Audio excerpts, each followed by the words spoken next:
One missing phrase in your contract can kill your entire wholesale deal. Anti-assignment clauses are language that prevents you, the buyer, from transferring your contract rights to another investor. If the seller's contract says, "Assignment is prohibited without written consent," and you don't have and or assigns in your offer, you cannot legally pass that deal to an end buyer. You're stuck closing yourself or walking. This happens constantly with free wholesaling templates because they're flexible. They let you customize, but that also means you have to catch what's missing. The good news? It's preventable. You just need to know what to look for and when to look for it. Anti-assignment clauses are restrictions written into real estate contracts that prohibit the buyer from transferring their contractual rights to a third party without the seller's explicit written consent. They're most common in institutional sales, short sales, HUD properties, bank-owned REO deals, where the lender or government wants to control who ultimately purchases. Sellers use them to maintain deal certainty. They don't want surprises at closing. When you're wholesaling, this becomes your problem because your entire business model depends on assigning contracts to end buyers. Real Estate Skills reports that anti-assignment clauses are the most common hurdle in 2026 wholesaling, specifically designed to prevent a buyer from transferring their interest to a third party. If the contract language prohibits assignment without written consent and you attempt to assign anyway, you risk voiding the deal or facing a breach of contract claim. Legal Clarity notes that if you forget the and or assigns language, or if the seller strikes it during negotiation, you can't assign. You're stuck either closing yourself or walking. This matters because it determines whether you profit as a middleman or get locked into a transaction you never wanted to close. Understanding how anti-assignment clauses trap you requires knowing where they appear and why sellers enforce them. Most anti-assignment language appears in short sale contracts, HUD property contracts, and REO bank sales.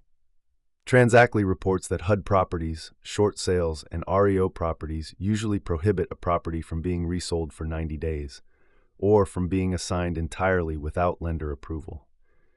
The clause typically reads, "Buyer may not assign this contract or their rights hereunder without seller's prior written consent, which consent shall not be unreasonably withheld." The phrase "not be unreasonably withheld" sounds protective, but in practice it gives the seller veto power. If they say no, you can't move forward. This is the mechanism that kills deals. Here's why it matters in 2026. In 2026, deals fall apart not because wholesalers move slowly, but because they move too fast in the wrong direction. Wholesalers using free wholesaling templates often skip the contract review step because the platform is fast and the templates look complete. They don't realize the anti-assignment clause was already removed from their template. Or worse, the template they grabbed from a short sale deal still has the restriction baked in.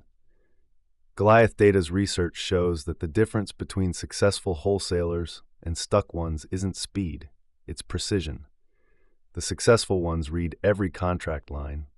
The stuck ones don't. When you use a free wholesaling template, you inherit whatever language the original deal contained. If that was a short sale, the anti-assignment language might still be there. You have to manually delete it and add and or assigns language in the buyer line.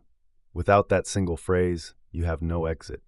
Here's the exact 5-step process to spot anti-assignment traps before you sign a free wholesaling contract. Step 1. Before you pull the template, know the deal type. If it's a short sale, HUD property, or bank-owned REO, assume an anti-assignment clause exists. Search for assignment in the contract immediately. Use your browser's find function. Type assign and scan every instance. This takes 30 seconds and saves your deal. Step 2. Locate the buyer identification line. This is where it says buyer, your name, and or assigns. The phrase and or assigns is your entire business model in 2 words. If you see buyer, your name without and or assigns, add it immediately. If the contract says assignment prohibited or buyer may not assign, flag that line and prepare to renegotiate with the seller before signing. Step 3. Check for consent language. Even if and or assigns is present, read the full clause. Some contracts say assignment permitted with seller's written consent, such consent not to be unreasonably withheld. This is negotiable. Better language is assignment permitted without consent. If you see consent required, you're giving the seller veto power. Consider whether you want that risk. Step 4. Review the assignment fee clause. Some wholesalers miss this. A contract can allow assignment, but then require you to split the fee with the seller or limit your assignment to a specific amount.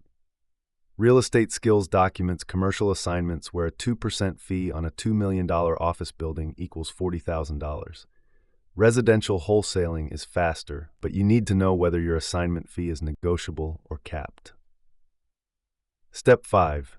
Before you present to the seller, have your attorney or a closing specialist review the contract one more time. This is non-negotiable if you're using a free wholesaling template for the first time or if the property type is unusual. That one review catches what you missed. Goliath Data's data shows that wholesalers who implement a free wholesaling templates are powerful because they're flexible, but that flexibility is also dangerous. A template built for a retail sale won't work for a short sale or HUD property. Retail sellers don't care about assignment, they care about closing. But institutional sellers do care. If you grab a retail template and use it on a short sale, you might inherit language that restricts assignment. What to do instead? Keep separate templates for retail, short sale, and REO deals. Label them clearly. Before you use one, confirm the deal type with the agent. 45 seconds of confirmation beats weeks of renegotiation. Mistake 2. Assuming the seller will agree to assignment during the contract phase. Some wholesalers leave anti-assignment language in the contract, thinking they'll renegotiate later if needed. This backfires. Once the seller signs, the contract is locked. If the contract prohibits assignment, you don't have renegotiation power. You have a dead deal. What to do instead? Fix the language before the seller sees the contract. Add and/or assigns in the buyer line before you ever send it. This is the default. If the seller asks you to remove it, you'll know immediately and can decide whether the deal is still worth pursuing. Mistake 3. Not asking for written consent when the clause requires it.